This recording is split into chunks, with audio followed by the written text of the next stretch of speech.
আসসালামু আলাইকুম রহমতুল্লাহ। প্রিয় ভিউয়ার্স, মিল্টন চমাদার বছরের পর বছর মানবিকতার মুখোশের আড়ালে লুকিয়ে এক ভয়ঙ্কর ও মানবিকতার কুৎসিত গল্প সোশ্যাল মিডিয়ায় ভাইরাল করে দিয়েছে কালবেলা। কথায় আছে না, পাপ কখনো বাপকে ছাড়ে না, সত্য কখনো চাপা থাকে না। চলুন সম্পূর্ণ ভিডিওটি শুরু করা যাক। শুরু করার পূর্বে ভিডিওটি শেয়ার করার অনুরোধ রইল। মিল্টন চমাদার খুবই গরিব এবং দরিদ্র ঘরের সন্তান। ছোটবেলা থেকেই তিনি বড়লোক হওয়ার স্বপ্ন দেখতেন। কালবেলা রিপোর্ট তার বিরুদ্ধে তদন্ত করতে যেয়ে জানায়, তিনি বরিশালে তার বাবাকে মারধর করার কারণে গ্রামবাসী তাকে গ্রাম থেকে বাহির করে দেয়। তার পিতাকে আসলে বেধড়ক পিটিয়েছিলেন।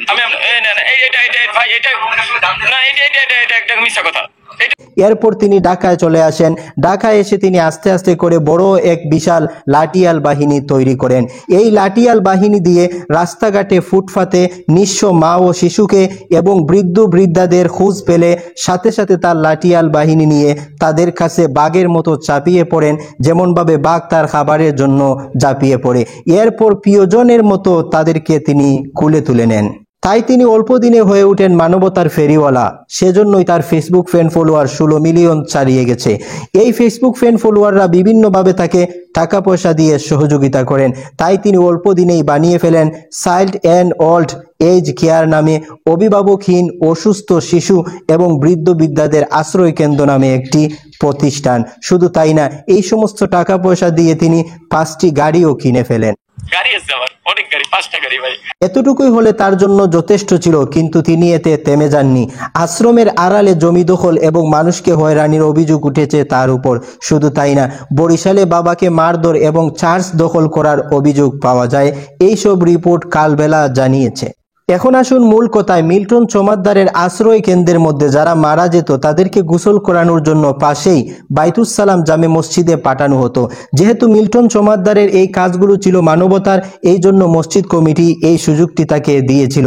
কিন্তু দুর্ভাগ্যক্রমে যারা লাশগুলোকে গোসল করাইতো, তারা গোসল করানোর সময় লাশগুলোর বিভিন্ন অঙ্গের মধ্যে সিরাফারার দাগ পেত।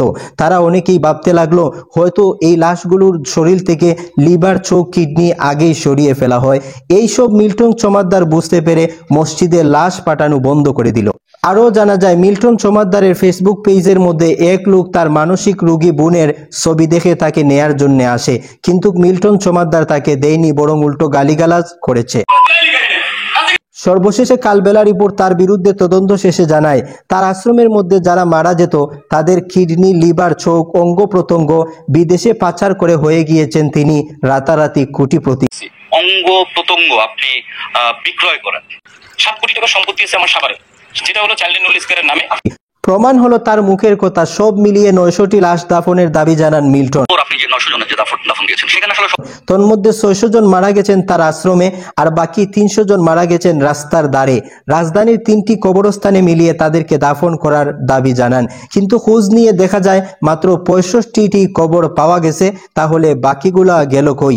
সন্দেহের আঙ্গুল সব সময় মিল্টন চমাদারের উপরই উঠছে, কিন্তু মিল্টন চমাদার সবই অস্বীকার করছেন।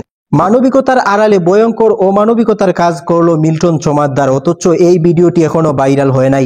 তার বিরুদ্ধে কোনো পদক্ষেপ নেওয়া হয় নাই। এখানে যদি কোনো আলেম হতেন তাহলে হয়তো সারা দেশের মধ্যে তুলপাড় সৃষ্টি হয়ে যেত। আসুন ভিডিওটি শেয়ার করার মাধ্যমে ভাইরাল করে দেই। প্রিয় ভিউয়ার্স, দেখা হবে অন্য কোনো নতুন ভিডিওতে। আসসালামু আলাইকুম রহমতুল্লাহ।